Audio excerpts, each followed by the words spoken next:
경기도 외곽의 작은 마을. 오늘도 나 한순자는 교통사고로 세상을 떠난 지 10년째인 아들의 제삿밥을 준비한다. 아들을 가슴에 묻은 한 여인의 이야기를 시작하고자 합니다. 구독과 좋아요는 다음 영상에 큰 도움이 됩니다. 그럼 이야기를 시작하겠습니다. 새벽 5시. 알람 소리보다 먼저 깨는 몸이 된 지도 벌써 10년이다. 어둠 속에서 손끝으로 찾아낸 전등 스위치를 누르면 부엌에 익숙한 불빛이 스며든다. 이 시간만큼은 세상에 나 혼자 깨어있는 것 같아서 외롭지 않다. 아니, 외로워도 견딜만하다. 쌀독에서 쌀을 퍼낼 때의 그 바스락거리는 소리. 찬물에 쌀을 담그면 뿌연 물이 일어나고 나는 그 물을 따라 버리며 중얼거린다. 민수야, 오늘도 엄마가 밥 지어줄게. 이런 말을 하는 나를 누가 들으면 미쳤다고 할까. 10년째 죽은 아들에게 말을 거는 68살 할머니. 그래도 상관없다. 이 말을 하지 않으면 하루가 시작되지 않는다. 물 위로 둥둥 떠오르는 쌀티를 조심스럽게 걷어낸다. 어머니가 그러셨다. 쌀티 하나라도 함부로 버리면 쌀독에 벌이 생긴다고. 그때는 미신이라고 생각했는데 이제는 그 말이 무슨 뜻인지 안다. 쌀 한 톨, 밥 한 숟가락이 얼마나 소중한지 사람이 죽어봐야 아는 것들이 있다. 찬물에 손목을 담그고 쌀을 씻으면 겨울 새벽의 차가움이 뼛속까지 스며든다. 하지만 이 차가움이 좋다. 아프니까 살아있다는 걸 실감한다. 민수가 죽었다는 소식을 들었던 그날도 나는 이렇게 쌀을 씻고 있었다. 전화를 받고 나서도 손은 멈추지 않았다. 계속 쌀을 씻었다. 눈물이 쌀 위로 떨어져도 씻었다. 밥물이 끓어오르기 시작한다. 보글보글. 이 소리만큼은 변하지 않는다. 내가 10살 때나 지금이나 똑같다. IMF 때도, 남편이 세상을 떠났을 때도, 그리고 아들이 죽었다고 들은 그날에도 밥은 늘 같은 소리로 끓었고 나를 붙잡아 왔다. 왜 내가 이런 고생을 해야 하나? 한때는 이런 생각도 했다. 남편 잃고 아들 잃고 혼자 남은 늙은 몸으로 뭘 더 견뎌야 하나 싶었다. 그런데 이상하다. 밥을 짓고 국을 끓이고 반찬을 만들다 보면 마음이 조금씩 제자리로 돌아온다. 손끝에 익숙한 일들이 내 마음을 다독여준다. 밥솥 뚜껑을 열면 하얀 김이 모락모락 피어오른다. 이 김을 보고 있으면 어디선가 민수가 엄마 밥 다 됐어요? 라고 말할 것만 같다. 어릴 적에는 학교에서 돌아와 가방도 안 벗고 부엌으로 달려와 밥솥 뚜껑을 들춰보던 아이. 밥 먼저 먹고 숙제해라. 네, 엄마. 그 대답을 들을 수 없다는 게 이렇게 아픈 줄 몰랐다. 제사상을 차린다. 시금치나물과 간장에 졸인 고등어, 그리고 김치. 시골에서 자란 손맛이 남아있어서 이런 건 눈 감고도 할 수 있다. 손가락이 기억하고 있다. 시금치 한 줌의 무게, 간장이 자작하게 배어들 때까지 졸이는 시간, 김치 한 포기를 적당한 크기로 썰어내는 칼질. 하지만 문제는 마음이다. 10번째 제삿날. 동네 사람들이 말한다. 순자 씨, 이제 그만 보내줘요. 10년이면 충분해요. 보내는 게 뭐라고 이렇게 어려운가. 머리로는 안다. 죽은 자는 떠나보내고 산 자는 살아야 한다는 것. 그런데 가슴이 말을 듣지 않는다. 아들을 보내버리면 내게 남은 건 뭘까? 빈집과 혼자 먹는 밥뿐일 텐데. 제사상 한가운데 올려놓은 사진 속 민수는 38배 멈춘 미소로 나를 본다. 사진을 닦으며 나는 밥그릇을 더 둥글게 빚어준다. 혹시라도 어디선가 배고프지 않도록. 이런 내 모습이 우스꽝스럽다는 걸 안다. 그래도 멈출 수 없다. 민수야, 엄마가 또 왔다. 밥 가져왔어. 뜨거울 때 먹어야지. 사진 속 민수가 대답할 리 없다. 그런데도 나는 기다린다. 한 번만, 단 한 번만 내 엄마라고 말해주길. 무덤으로 가는 길은 늘 같다. 아카시아 향기가 아직 남아있는 산길. 계절이 바뀌어도 이 향기만은 변하지 않는다. 민수가 어릴 때 이 길로 산나물 캐러 다니곤 했었다. 그때는 이 길이 이렇게 슬픈 길이 될 줄 몰랐다. 바람이 불면 조화가 흔들려 마치 누가 손짓하는 것 같다. 그 손짓이 민수의 것이라고 생각하면 걸음이 빨라진다. 마음속으로 날짜를 센다. 10번. 10번이면 이제 그만해도 되는 걸까? 그런데 이상하게도 올해는 밤물이 유난히 달았다. 냄비 뚜껑을 열었을 때 올라온 김이 마치 사람 숨결 같아서 나는 잠깐 눈을 감았다. 이런 기분이 든 건 처음이었다. 마치 정말로 누군가 내 밥을 기다리고 있는 것 같은. 민수야, 엄마 왔다. 산바람이 내 말을 어디론가 데려갔다. 그런데 오늘은 그 바람이 조금 다르게 느껴졌다. 뭔가 달랐다. 무덤 앞에 도착했을 때 나는 알 수 없는 떨림을 느꼈다. 10번째 제삿날. 마지막이 될 수도 있는 제삿날. 그런데 왜 이렇게 가슴이 뛸까? 밥그릇을 무덤 앞에 놓으며 중얼거렸다. 민수야, 오늘은 정말 마지막 일지도 모른다. 엄마도 이제 늙었어.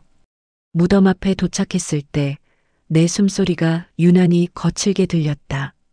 10년 동안 같은 자리, 같은 시간에 와서 밥을 올리고 절을 했건만 오늘은 왜 이렇게 가슴이 두근거릴까? 밥그릇을 조심스럽게 무덤 앞에 놓는다. 아직 김이 모락모락 피어오른다. 정성스럽게 지은 하얀 쌀밥. 민수가 가장 좋아하던 갓 지어 윤기가 흐르는 그 밥. 민수야, 엄마가 또 왔어. 무릎을 꿇고 절을 한다. 이마가 차가운 흙에 닿는 순간 온몸에 소름이 돋았다. 차갑다 못해 살같이 얼얼할 정도였다.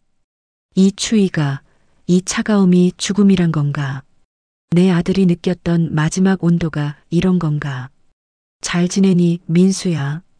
엄마는 오늘도 내가 보고 싶어서 미칠 것 같다. 목소리가 떨렸다.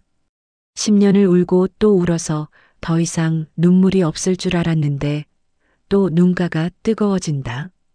절을 마치고 무덤 앞에 그대로 앉아 있었다. 떠날 시간이 된 것을 알면서도 자꾸 이 자리를 떠나고 싶지 않았다. 여기서만은 민수가 가까이 있는 것 같아서, 이 차가운 흙 밑에 내 아들이 잠들어 있어서. 바람이 불다가 갑자기 잦아들었다. 산 전체가 숨을 멈춘 듯 고요해졌다. 새소리도 바람 소리도 아무것도 들리지 않았다. 이런 고요함은 처음이었다. 마치 세상이 나를 위해 잠시 멈춘 것 같았다. 그때였다. 서걱, 서걱. 뭔가 낯선 소리가 들렸다. 처음에는 바람에 마른 잎이 굴러가는 소리인 줄 알았다. 가을이니까 낙엽이 많으니까. 그런데 자세히 들어보니 조금 달랐다. 서걱, 서걱. 쩝쩝.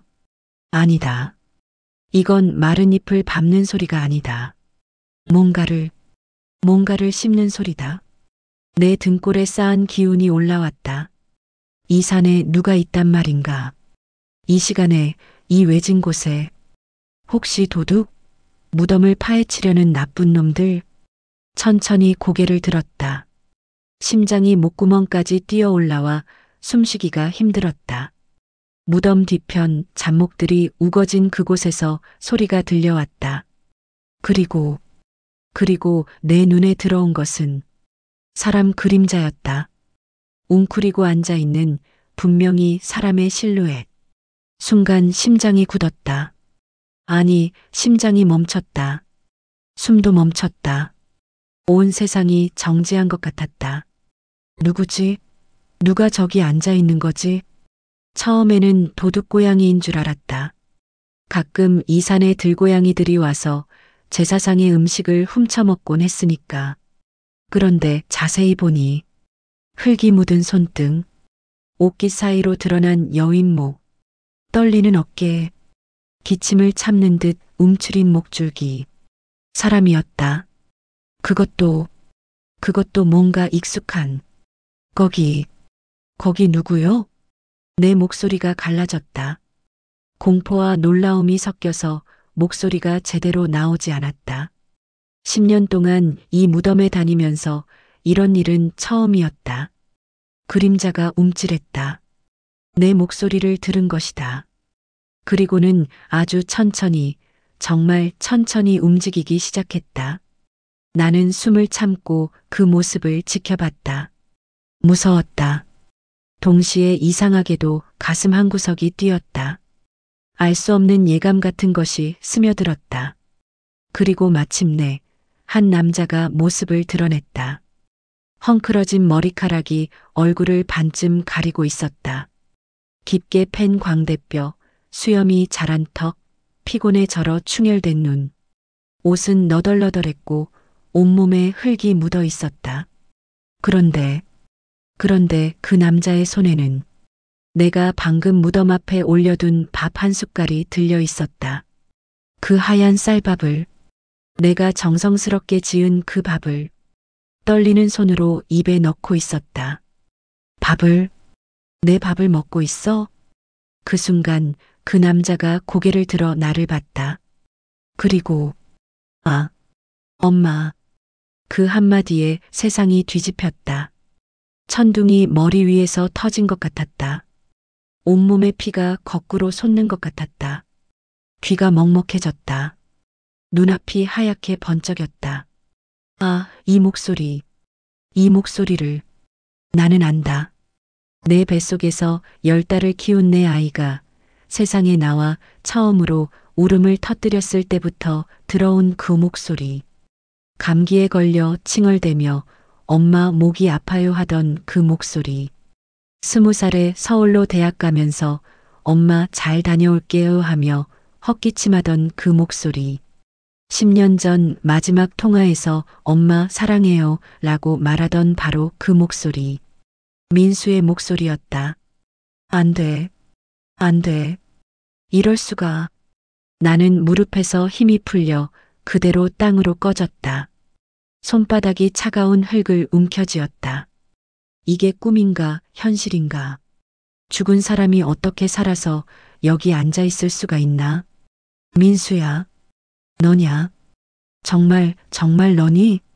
목소리가 떨려서 말이 제대로 나오지 않았다. 온몸이 덜덜 떨렸다.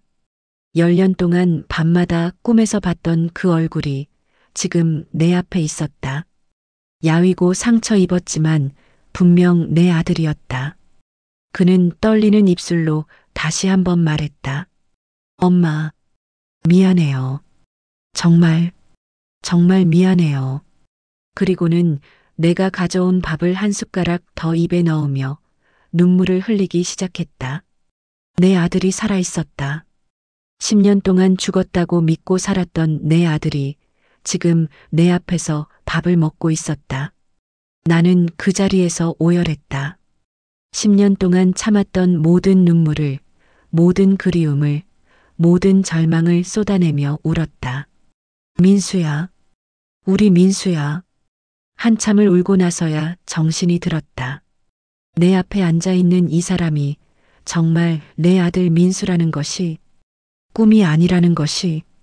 그는 무덤 옆 차가운 흙 위에 주저앉아 있었다. 10년 전 마지막으로 봤던 그 모습과는 너무나 달랐다.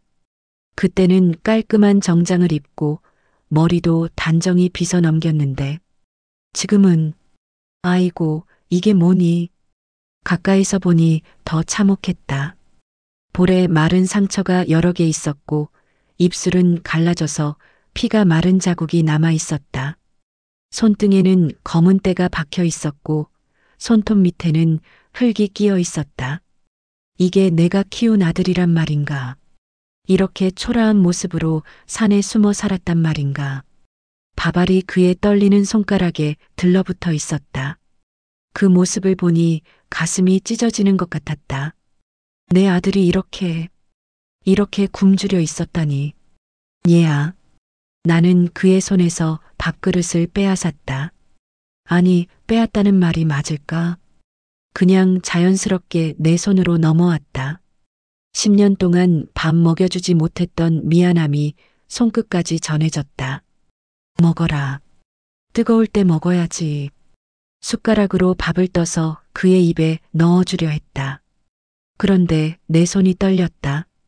너무 떨려서 밥알이 숟가락에서 후두둑 떨어졌다. 그의 손도 떨리고 있었다. 우리 모두 어찌할 바를 몰라 하고 있었다. 엄마, 엄마. 그가 내 이름을 부르는 소리에 또 눈물이 쏟아졌다. 이 목소리를 다시 들을 수 있을 줄이야. 이 목소리가 이렇게 그리웠는지 몰랐다. 엄마 미안해요. 죽었다고 생각하게 만들어서 미안하다고? 내가 미안하지. 내가 너를 지키지 못해서 미안하지. 나는 말문이 막혔다. 하고 싶은 말이 천마디 만마디였는데 목구멍이 막혀서 아무 소리도 나오지 않았다. 눈물만 자꾸 흘렀다. 어떻게 된 거냐? 엄마한테 말해봐. 겨우 그 말을 짜냈다. 진실이 알고 싶었다.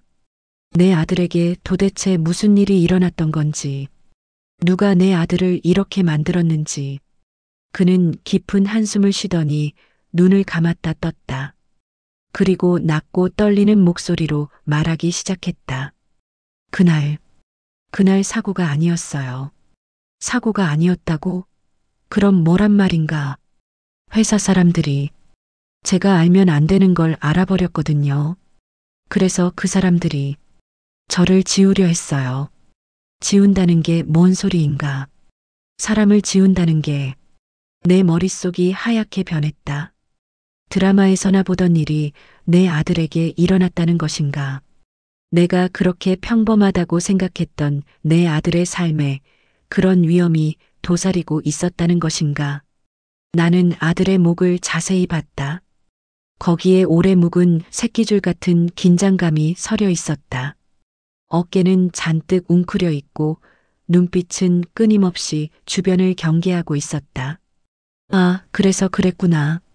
일찍 집에 돌아온 저녁마다 엄마 회사가 좀 이상해요라고 말하던 민수의 모습들이 퍼즐처럼 맞춰지기 시작했다. 그때 나는 그냥 젊은 사람이 걱정이 많아라고 넘겼는데 내가 바보였다. 내가 둔감했다. 내 아들이 도움을 청하고 있었는데 나는 알아채지 못했다. 그럼 그 장례식은 뭐였단 말이냐? 내 목소리가 떨렸다. 그날을 생각하니 또 눈앞이 캄캄해졌다. 관 속에 누워있던 그 사람이 내 아들이 아니었다고? 내가 10년 동안 제사를 지내고 울고 또 울었던 그 무덤이 가짜였다고? 죽음은 제 것이 아니었어요. 그 말을 들은 순간 나는 온몸에 소름이 돋았다. 그럼 내가 10년 동안 누구를 위해 울었던 거란 말인가? 누구를 위해 밥을 짓고 제사를 지냈던 거란 말인가? 신분도 바꿔야 했고 누군가의 도움으로 산에 숨어 지냈어요. 산에 숨어서 내 아들이 산에서 짐승처럼 숨어서 살았다니. 겨울에는 얼마나 춥고 여름에는 얼마나 더웠을까? 아플 때는 누구에게 의지했을까? 무서울 때는 누구를 불렀을까? 나는 반사적으로 주변을 둘러봤다. 혹시라도 누가 우릴 보고 있는 건 아닐까? 혹시 지금도 그 나쁜 사람들이 우리를 쫓고 있는 건 아닐까? 바람이 나뭇잎을 치고 지나가며 서걱거렸다. 그 소리가 사람 발소리 같아서 움찔했다. 이제 모든 소리가 무서웠다. 내 아들을 해치려는 사람들의 소리 같았다. 엄마, 정말 미안해요. 그가 또 고개를 숙이며 사과했다. 그런데 이제는 더 이상 도망치고 싶지 않아요. 도망치기 싫다고? 그럼 위험한 거 아닌가? 그 사람들이 다시 쫓아온다면? 하지만 나는 그의 손을 꼭 잡았다. 아, 이 손의 온기. 10년 동안 그리워했던 이 따뜻함. 살아있는 사람의 온도로 미세하게 떨리고 있는 이 손. 민수야. 나는 그의 손을 두 손으로 꼭 감쌌다. 괜찮다. 이제 괜찮다. 엄마가 지켜줄게. 이번에는 놓치지 않을게. 10년 전에 지키지 못해서 미안했다. 내 아들이 위험에 빠졌는데도 모르고 살았던 자신이 원망스러웠다. 그러나 이제는 달랐다. 이제는 내가 알고 있으니까. 내가 지켜낼 수 있으니까. 그럼 우리 집에 가자. 내 목소리가 단호해졌다. 밥부터 다시 먹자. 제대로 된 밥으로. 목욕도 하고 옷도 갈아입고 말은 천천히 하자. 그가 눈을 크게 뜨며 나를 봤다. 10년 만에 집에 돌아간다는 것이 믿어지지 않는 표정이었다. 엄마, 정말 괜찮을까요? 혹시 누가 보면. 괜찮다. 나는 단호하게 말했다. 이제 숨지 말자, 민수야. 엄마가 있잖니. 이번에는 엄마가 널 지킬 거야. 그리고 나는 마음속으로 다짐했다. 누구든 내 아들을 해치려 한다면 이 늙은 몸이지만 끝까지 맞서 싸우겠다고. 내 아들을 다시 잃을 수는 없으니까. 집 문을 열고 들어서는 순간 모든 것이 달라 보였다. 10년 동안 혼자 살던 이 집에 내 아들이 함께 들어오고 있었다. 현관에서 신발을 벗는 소리. 그 익숙했던 소리를 다시 들을 수 있다니. 민수야, 일단 씻고 와라. 그동안 얼마나 고생했니? 부엌으로 향하는 내 발걸음이 평소보다 빨라졌다. 아들이 배고플 테니까. 제대로 된 밥을 차려줘야 하니까.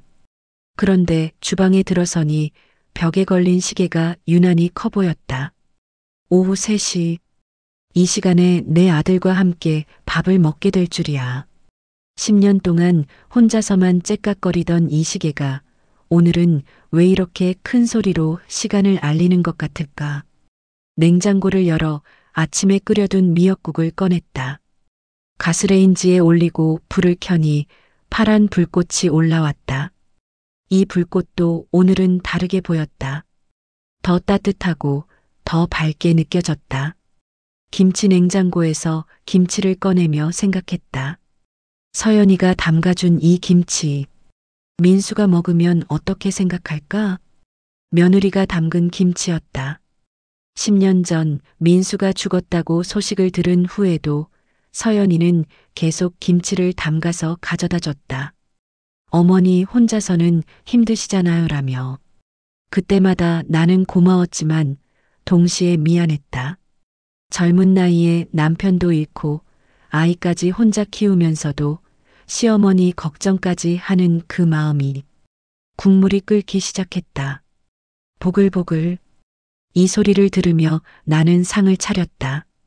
하얀 쌀밥, 따뜻한 미역국, 아삭한 김치.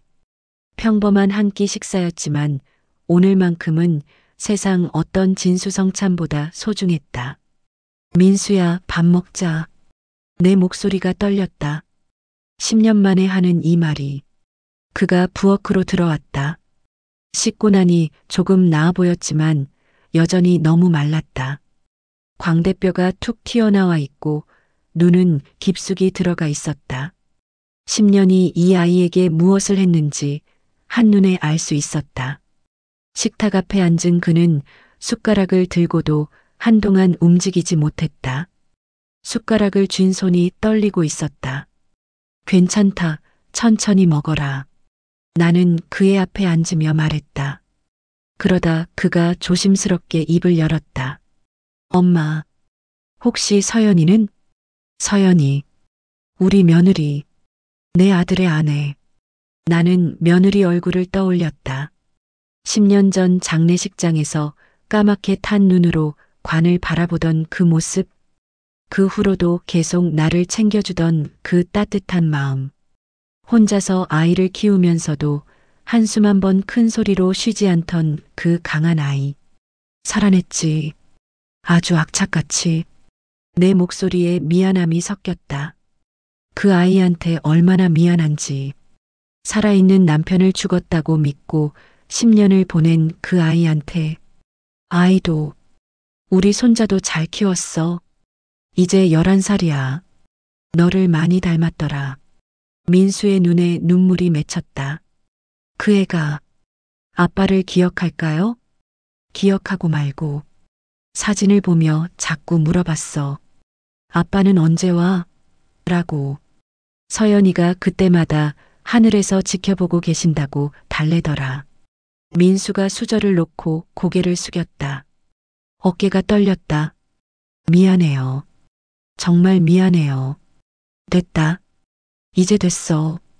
밥부터 먹자. 나는 그에게 밥을 한 숟갈 떠주었다. 그리고 내 마음을 다잡으며 물었다. 이제 엄마한테 정말 다 말해줘. 도대체 무슨 일이었는지. 민수는 고개를 끄덕이며 천천히 이야기를 시작했다. 회사에서 이상한 일들이 많았어요. 비자금 조성, 불법 하도급, 분식회계. 제가 격리팀에 있다 보니까 그런 것들을 정리하는 일을 맡게 됐거든요. 나는 숨을 죽이며 들었다. 그런데 그 일을 하다 보니까 회사 윗사람들이 얼마나 나쁜 짓을 하고 있는지 알게 됐어요. 그걸 총무 박영철한테 보고했는데, 박영철, 그 이름을 들은 순간 내 온몸이 굳었다. 영철이, 엄마 친정 쪽 먼 친척인 거 알죠? 내 젓가락이 허공에서 멈췄다. 박영철, 우리 친정 쪽 먼 촌수지만 명절 때마다 우리 집에 와서 밥을 먹던 그 사람. 나이 들어 자식 없는 나를 챙겨준다며 이런저런 안부를 묻던 그 사람. 그 인간이? 내 목소리가 떨렸다. 같은 피가 흐른다고 믿었던 그 사람이? 네. 그가 회사 사람들과 짜고 저를 없애려 했어요. 없앤다고? 내 아들을? 어떻게 그럴 수가 있어? 분노가 치밀어 올랐다. 그동안 그 인간이 우리 집에 와서 밥을 먹고 차를 마시고 가족처럼 굴었던 게 모두 거짓이었단 말인가? 그가 사람을 시켜서 트럭이 제 차를 들이받게 했어요. 정면 충돌이었으면 즉사했을 텐데 운 좋게 옆으로 빠져서 그래도 의식을 잃었거든요. 나는 숨이 막혔다. 내 아들이 그런 위험을 겪었다니. 그날 이후 죽었다는 소식이 돌았고 저를 구해준 분이 계셨어요. 산에서 혼자 사시는 노인네가 저를 숨겨주셨죠. 그래서 산에서 10년을 살았다는 거냐? 민수가 고개를 끄덕였다. 산비탈 오두막에서 겨울을 버텼어요. 돌아오고 싶었어요. 정말 매일매일 돌아오고 싶었어요. 그런데 돌아오면 엄마도 서연이도 아이도 위험해질까봐 내 가슴이 찢어지는 것 같았다. 내 아들이 그런 외로움과 추위를 혼자 견뎠다니. 엄마를 그리워하며 산에서 혼자 울었을 생각을 하니 눈물이 멈추지 않았다. 민수야, 우리 민수야. 나는 밥을 삼키려 했지만 목이 막혀서 넘어가지 않았다. 속이 더부룩하고 온몸이 떨렸다. 충격이 가라앉지 않았다. 그런데도 이상하게 그가 내 앞에서 밥을 먹고 있으니 세상이 겨우 제자리로 돌아온 것 같았다. 10년 동안 비어있던 식탁 앞 의자에 내 아들이 앉아 있었다. 10년 동안 혼자 먹던 밥을 이제 둘이서 먹고 있었다. 이제는 숨지 말자, 민수야. 내 목소리가 단호해졌다. 증거는 있니? 그 나쁜 놈들을 혼내줄 수 있는? 민수가 주머니에서 낡은 USB를 꺼냈다. 있어요. 녹음 파일도 장부도 다 들어있어요. 그의 눈빛이 달라졌다. 10년간의 도피가 끝났다는 듯이. 엄마, 저 이제 끝내고 싶어요. 더 이상 숨고 싶지 않아요. 나는 그 USB를 바라보며 다짐했다. 박영철, 그 배신의 인간. 내 아들을 이렇게 만든 그놈을 절대 용서하지 않겠다고. 밤새 잠을 이루지 못했다. 민수가 옆방에서 자고 있다는 게 믿어지지 않았다. 10년 만에 들리는 그 작은 숨소리, 뒤척이는 소리 하나하나가 모두 꿈 같았다. 새벽부터 마음이 무거웠다. 이제 서연이에게 말해야 했다. 하지만 어떻게 말해야 할지 갈피를 잡을 수가 없었다. 여보세요, 서연아. 내 남편이 살아 돌아왔다? 이렇게 말할 수는 없었다. 너무 갑작스럽고 너무 잔혹했다. 10년 동안 죽었다고 믿고 살아온 사람에게 이런 소식을 어떻게 전해야 하나? 하지만 미룰 수도 없었다. 아이도 있고 서연이도 알 권리가 있었다. 무엇보다 민수가 돌아온 이상 우리는 가족으로서 함께 이 상황을 헤쳐나가야 했다. 점심때쯤 되어서야 용기를 냈다. 떨리는 손으로 서연이의 번호를 눌렀다. 여보세요? 어머니? 그 목소리를 들으니 가슴이 먹먹해졌다. 이 아이가 얼마나 힘들었을까? 이 아이에게 얼마나 미안한 일을 저질렀을까? 서연아, 집으로 와라. 내 목소리가 떨렸다. 평소처럼 자연스럽게 말하려고 했는데 안 됐다. 네, 갑자기 왜요? 무슨 일 있으세요? 꼭 와야 한다. 아이도 데리고. 목소리가 내 것 같지 않았다. 이상하게 메마르고 딱딱했다. 어머니, 괜찮으세요? 목소리가 이상해요. 서연이는 똑똑한 아이였다. 내 목소리에서 뭔가 다른 걸 감지했을 것이다. 괜찮다. 그냥 꼭 와야 하는 일이 있어. 전화를 끊고 나서 한참을 멍하니 앉아 있었다. 어떻게 될까? 서연이가 민수를 보면 어떤 반응을 보일까? 기뻐할까? 화를 낼까? 아니면 기절이라도 할까? 1시간쯤 지났을까? 문 앞에서 차 소리가 들렸다. 서연이가 온 것이다. 나는 민수에게 말했다. 서연이가 왔어. 마음의 준비를 해라. 민수도 잔뜩 긴장한 얼굴이었다. 엄마, 서연이가 저를 용서할까요? 모르겠다. 그의 마음이 어떨지 정말 몰랐다. 10년이라는 시간이 사람을 어떻게 바꿔놓았는지, 서연이의 마음이 어떻게 변했는지. 현관문을 열었다. 서연이가 11살 손자의 손을 잡고 서 있었다. 어머니, 무슨... 서연이의 말이 끊어졌다.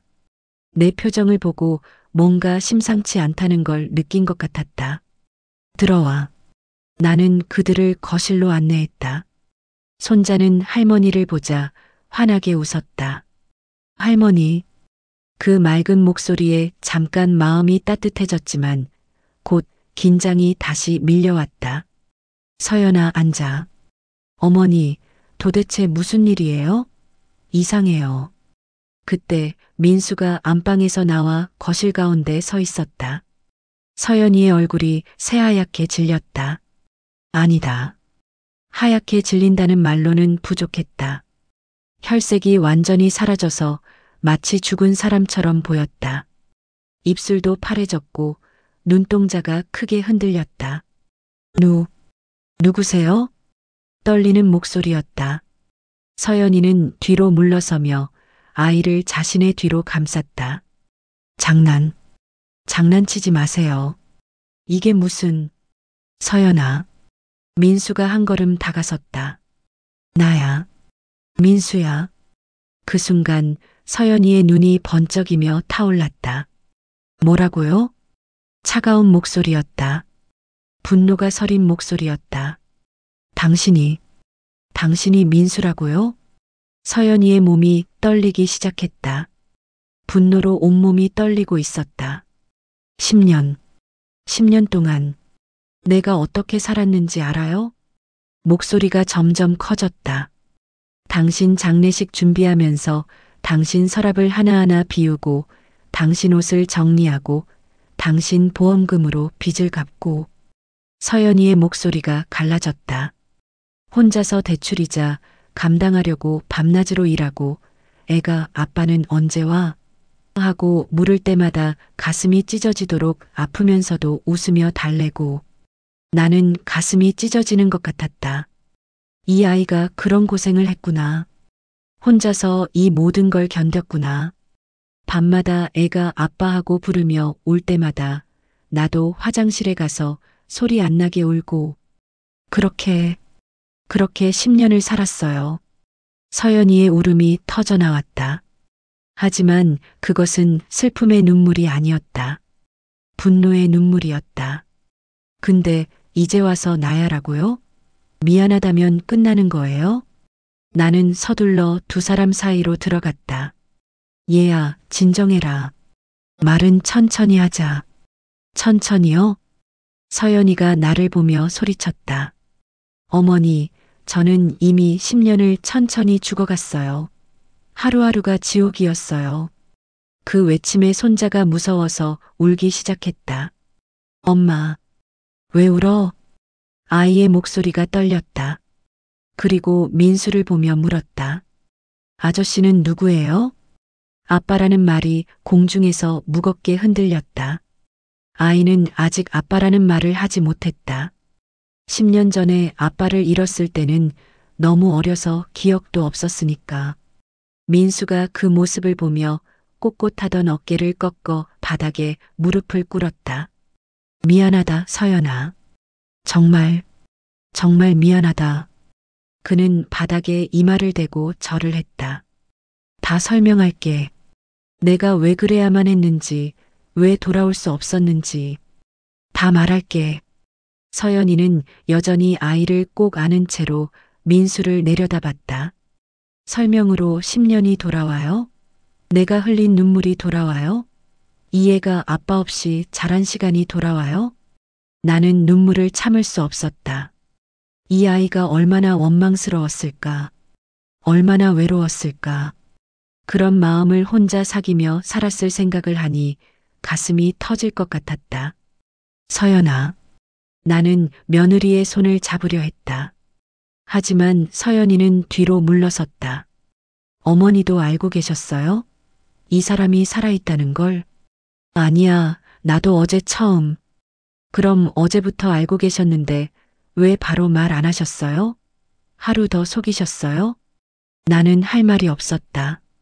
정말 할 말이 없었다. 민수가 고개를 들어 말했다. 서연아, 화낼 건 다 나한테 해. 엄마는 나만큼 힘들었어. 그런데 지금은 너희들을 지키려면 내가 먼저 나쁜 놈들을 끌어내려야 해. 우리 모두가 위험할 수도 있어. 서연이가 아이를 더 꼭 안으며 말했다. 위험하다고요?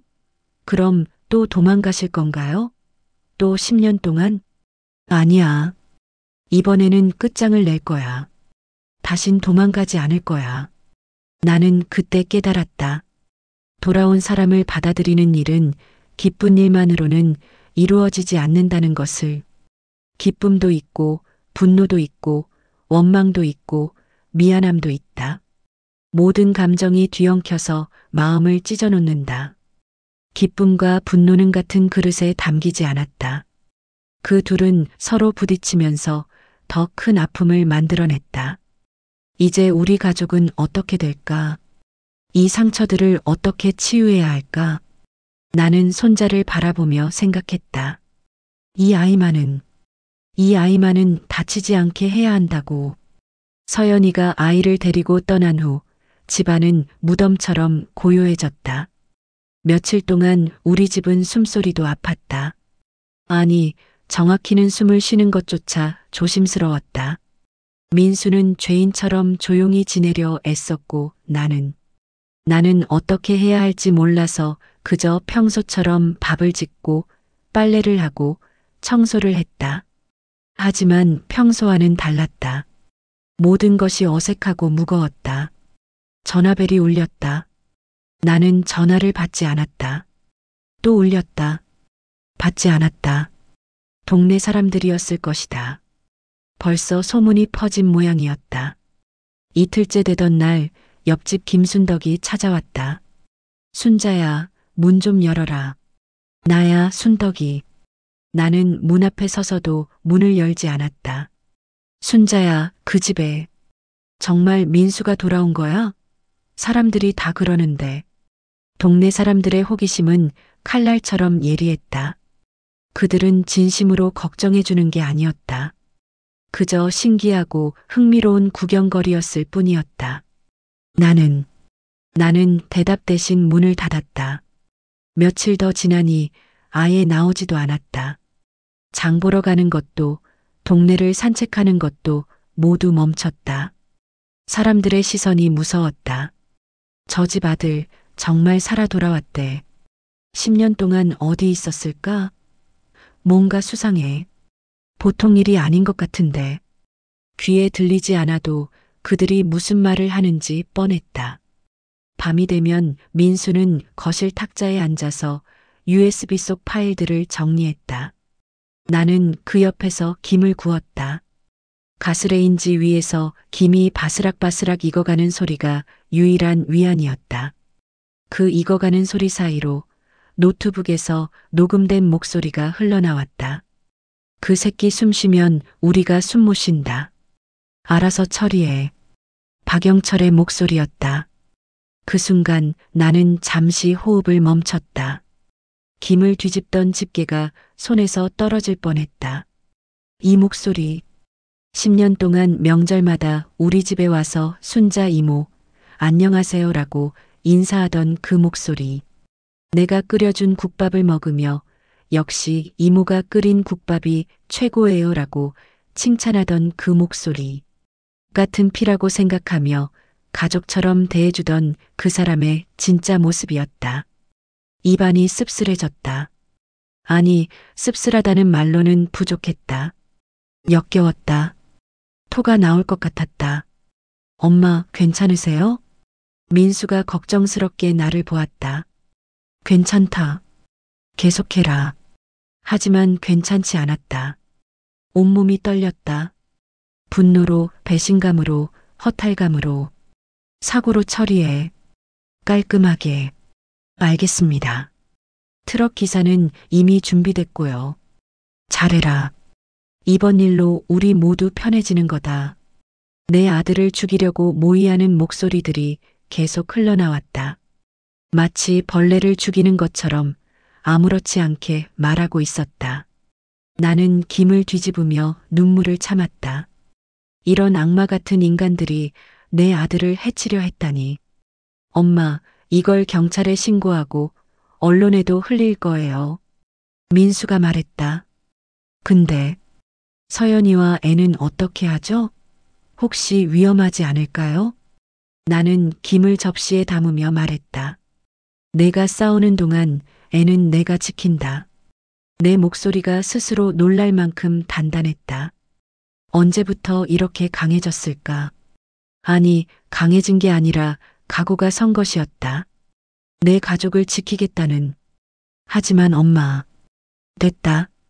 이제 그만 숨자. 내가 잘못한 게 아니잖니. 왜 우리가 숨어야 하나? 그날 밤 나는 잠들지 못하고 서연이를 생각했다. 그 아이가 어떤 마음일까? 정말 미워하고 있을까? 다시는 우리를 용서하지 않을까? 다음 날 점심때쯤 현관문을 두드리는 소리가 났다. 나는 가슴이 두근거렸다. 혹시 서연이일까? 문을 열어보니 정말 서연이었다. 그런데 모습이 말이 아니었다. 눈이 퉁퉁 부어 있었다. 며칠 동안 많이 울었나 보다. 얼굴도 야위어 보였다. 밥도 제대로 못 먹었을 것이다.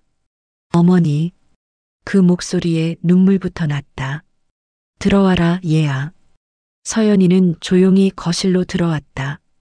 민수는 안방에 있었는데 서연이가 온 걸 알고 나오지 않고 있었다. 어머니, 저 미워하고 싶었어요. 서연이가 소파에 앉으며 말했다. 정말 미워하고 싶었는데. 애가 물었어요. 뭘 물었는데? 어제 밤에 갑자기 엄마 아빠 냄새 나지 않아? 라고 물어보더라고요. 나는 가슴이 뭉클해졌다. 그래서 뭐라고 했니? 처음엔 무슨 소리야라고 했는데 애가 자꾸 할머니 집에서 맡았던 냄새라고 하는 거예요. 서연이의 목소리가 떨렸다. 그러다가 애가 울면서 아빠가 돌아온 거야? 라고 물어보는데 저도 모르게 눈물이 났어요. 나는 서연이의 손을 잡았다. 그 손이 차갑게 식어 있었다. 서연아, 미워해도 괜찮다. 이 상황이 얼마나 힘든지 엄마가 알아. 어머니, 저 정말 모르겠어요. 어떻게 해야 할지. 그런데 말이야, 미움은 빈속에서 더 커진다더라. 일단 밥부터 먹자. 나는 부엌으로 가서 밥상을 차렸다. 오늘만큼은 정성스럽게 차렸다. 김치찌개를 끓이고 계란말이도 부쳤다.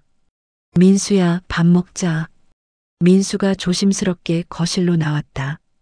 서연이와 눈이 마주쳤지만 둘 다 말하지 않았다. 식탁에 앉은 우리 세 사람.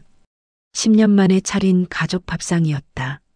서연이가 젓가락을 들더니 조심스럽게 김치를 집어 먹었다. 민수도 조용히 밥을 먹었다.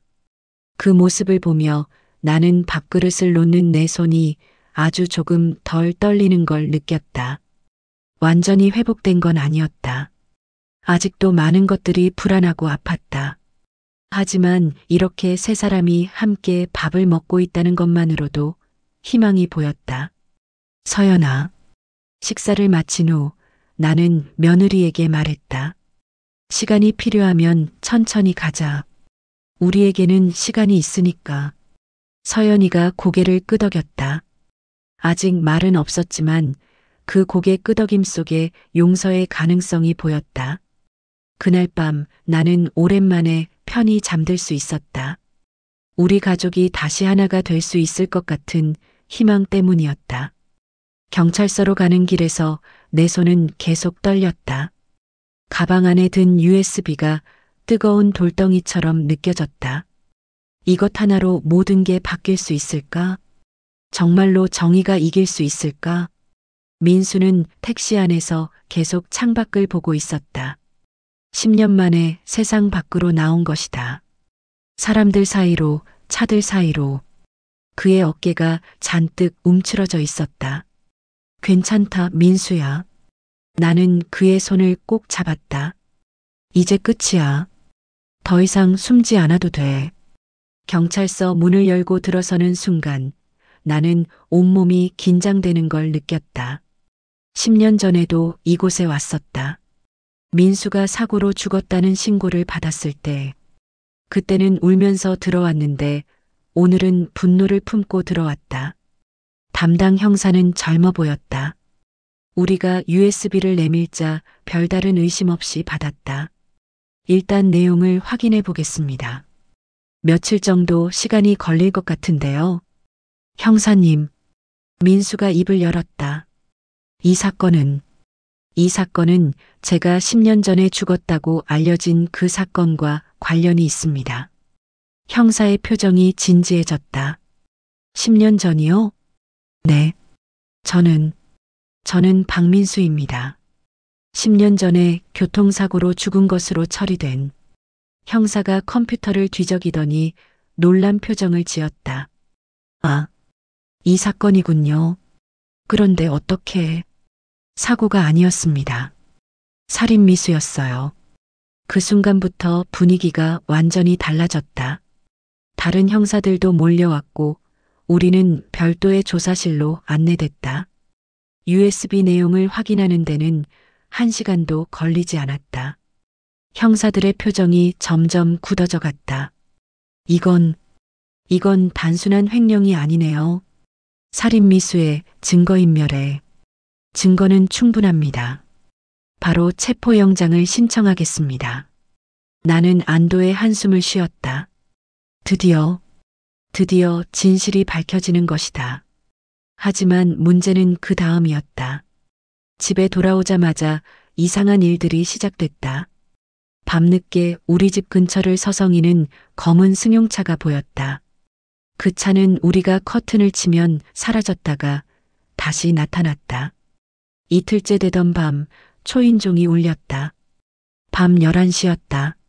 나는 가슴이 쿵쾅거렸다. 다시 울렸다. 그런데 곧 멈췄다.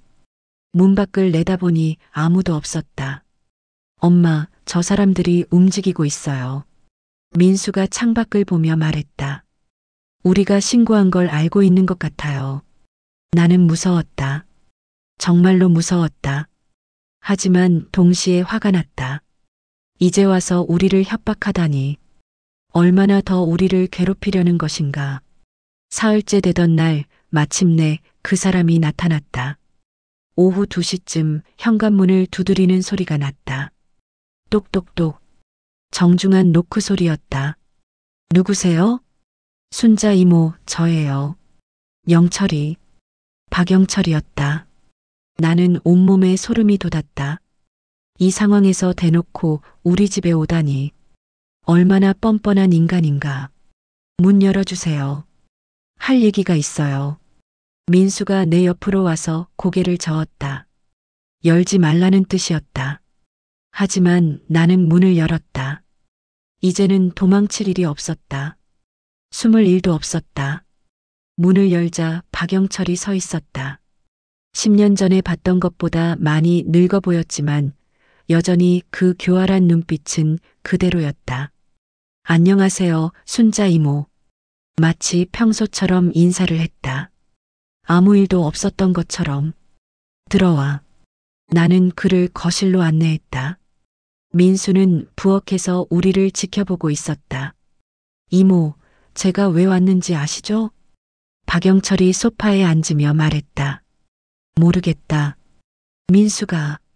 민수가 이상한 걸 경찰에 신고했다고 들었어요. 그의 목소리가 차가워졌다.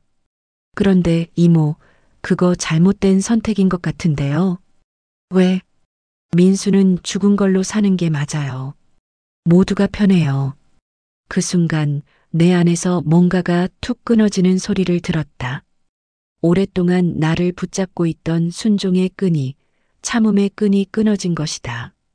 내가 편하려고 우리를 죽였니?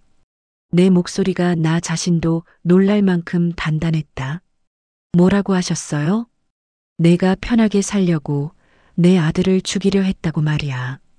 박영철의 얼굴이 굳어졌다. 이모, 말 조심하세요. 증거도 없으면서. 그때 민수가 부엌에서 나와 식탁에 휴대폰을 올려놓았다. 녹음 앱이 켜져 있었다. 끝내자, 영철. 민수가 의자에 반쯤 걸터 앉으며 말했다. 10년 동안 충분히 숨어 살았어. 이제 끝내자. 너 진짜 죽고 싶어? 박영철의 본성이 드러나기 시작했다. 이번엔 확실히 죽여버린다. 그래, 해봐. 민수가 도전적으로 말했다. 어차피 경찰은 이미 모든 걸 알고 있어. 내가 나를 어떻게 하든 넌 이미 끝났어. 박영철이 벌떡 일어났다. 얼굴이 새빨갛게 달아올랐다. 이 나쁜 놈들아. 내가 누군 줄 알고.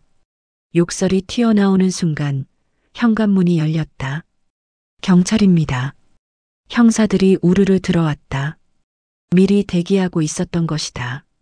박영철 씨 횡령, 증거인멸, 살인미수 혐의로 긴급 체포합니다. 수갑이 그의 손목에 채워졌다. 이놈들아, 이게 뭐냐? 박영철이 발악했다. 하지만 소용없었다. 묵비권이 있고 변호사를 선임할 권리가 있습니다. 형사가 미란다 원칙을 읽어주는 동안 박영철은 계속 우리를 노려봤다. 이겨봐라. 사람들은 금방 잊는다. 나는 금방 나올 거야. 그가 끝까지 비웃으며 말했다. 나는 그 얼굴을 마지막으로 똑바로 봤다. 10년 동안 가족처럼 대해줬던 그 얼굴을. 나는 안 잊는다. 내 목소리가 떨렸지만 단호했다. 내 아들이 산에서 숨을 움켜쥐고 살았던 10년. 내가 죽은 아들을 그리워하며 밥을 뜨거운 채로 매일 차렸던 10년. 그 하루하루가 증거야. 그 밥 한 그릇 한 그릇이 모두 증거라고. 박영철의 비웃음이 사라졌다. 경찰차가 떠나고 나서 나는 힘이 완전히 빠져 의자에 앉았다. 끝났다. 진짜 끝났다. 창밖을 보니 밤이 조금 덜 어두워 보였다. 아니, 별이 보였다. 10년 만에 보는 별빛이었다. 오래 묵은 눅진한 공기가 창문을 조금만 열어도 빠져나가는 것을 느꼈다.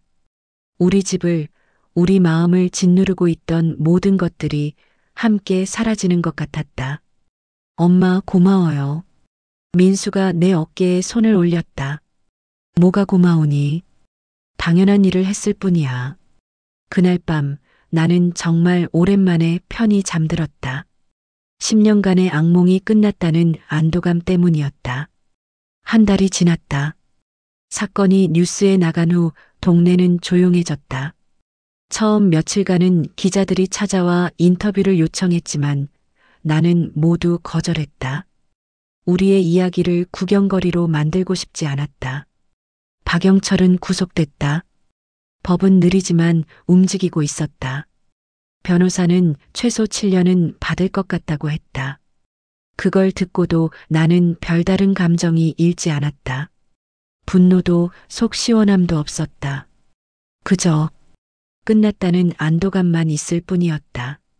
오늘은 특별한 날이었다. 서연이가 아이와 함께 저녁을 먹으러 오기로 한 날이었다. 한 달 전 그 폭풍 같은 날 이후로 서연이는 조금씩 마음을 열기 시작했다. 처음엔 하루에 한 번씩 안부 전화를 했고 일주일 후에는 아이와 함께 짧게 들렀다가 갔다. 그리고 오늘은 정말로 가족 저녁을 먹기로 했다. 부엌에서 저녁 준비를 하는 내 마음은 설레면서도 조심스러웠다. 우리는 다시 밥을 지었다. 오늘 메뉴는 콩나물국과 계란말이 그리고 손자가 좋아한다는 김가루를 뿌린 흰밥이었다. 서연이가 요즘 김가루만 보면 밥을 2그릇씩 먹어요라고 했던 말이 기억났다. 오후 6시 현관문을 두드리는 소리가 들렸다. 할머니 왔어요. 손자의 맑은 목소리가 들렸다. 내 가슴이 벅차올랐다. 문을 열자 서연이와 손자가 서 있었다. 서연이는 여전히 조심스러운 표정이었지만 예전보다 훨씬 편안해 보였다. 어서 들어와라. 거실로 들어온 손자는 소파에 앉아있던 민수를 보더니 이번에는 도망가지 않았다. 대신 호기심 가득한 눈으로 바라봤다. 엄마, 저 아저씨가 정말 내 아빠예요? 서연이가 아이의 머리를 쓰다듬으며 말했다. 그래, 내 아빠야. 왜 이제 왔어요? 아이의 순수한 질문에 민수가 잠시 말문이 막혔다. 그리고는 무릎을 꿇고 아이와 같은 높이가 되어 말했다. 아빠가 멀리 가야 할 일이 있었어. 근데 이제 돌아왔어. 다시 어디 안 가요? 응, 다시는 안 가. 그 대화를 들으며 나는 부엌에서 밥상을 차렸다. 네 사람분. 10년 만에 차리는 온 가족의 밥상이었다. 밥 먹자. 내가 부르자 모두 식탁에 둘러앉았다. 그런데 그 순간이었다. 아이가 수줍게 민수를 보며 말했다. 아빠, 밥 먹자. 그 한마디에 세상이 멈췄다. 아빠, 그 말 한마디가 10년의 시간을 넘어왔다. 10년간의 빈자리, 10년간의 그리움, 10년간의 눈물을 모두 채워주는 그 한마디였다. 민수는 젓가락을 들여다가 손이 떨려서 자꾸 미끄러뜨렸다. 몇 번을 시도해도 제대로 잡히지 않았다. 그리고는 결국 고개를 숙이고 울음을 터뜨렸다. 미안해. 아빠가 정말 미안해. 웃음과 눈물이 뒤섞인 그 모습을 보며 나도 눈물을 참을 수 없었다. 서연이가 조심스럽게 민수에게 숟가락을 내밀었다. 다시 배우자.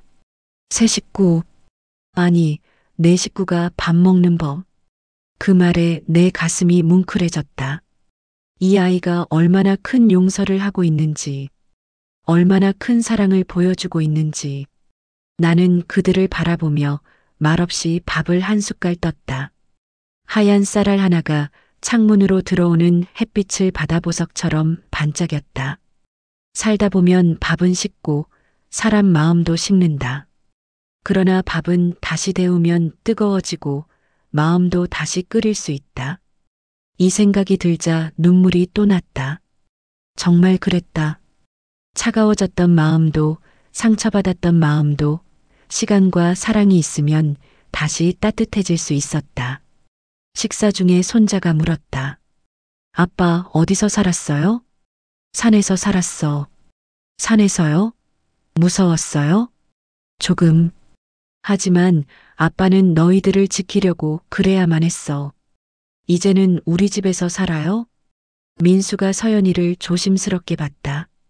서연이는 잠시 망설이더니 고개를 끄덕였다. 그래. 이제 우리 모두 함께 살자. 그 말을 들은 손자가 활짝 웃었다. 좋아요. 할머니, 이제 아빠도 할머니가 해주시는 밥 먹을 수 있어요. 나는 그 말에 웃으면서도 울었다. 그래, 이제 내 밥을 먹을 사람이 하나 더 늘었다. 아니, 원래 있어야 할 사람이 다시 돌아온 것이다. 저녁 식사를 마친 후 우리는 함께 산에 올랐다. 민수의 무덤이 있던 그 자리로. 무덤은 이미 정리되어 있었다. 관청에서 허위 매장이라는 걸 확인하고 정리한 것이다. 이제 그 자리에는 작은 표지석만 남아 있었다. 나는 미리 준비해온 작은 나무 팻말을 그 앞에 꽂았다. 여기엔 죽음이 아닌 살아남음이 묻혀 있었다. 손자가 그 글을 읽더니 물었다. 할머니, 이게 무슨 뜻이에요? 죽음이 끝이 아니라는 뜻이야. 사랑하는 사람은 절대 죽지 않는다는 뜻이지. 우리는 잠시 그 자리에서 조용히 서 있었다. 10년간의 슬픔과 기다림과 그리움을 그 자리에 묻어두고 왔다. 돌아오는 길에 손자가 내 손을 잡았다.